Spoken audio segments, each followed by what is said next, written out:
నా వేదనందు నా గాయమందు నిన్ను చేరుకున్నా నా యేసయ్యా.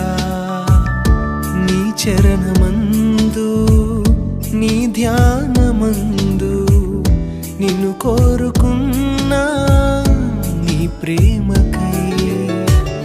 కరుణించినావు, నన్ను పిలిచినావు, గమనించినావు, ఘనపరచినావు.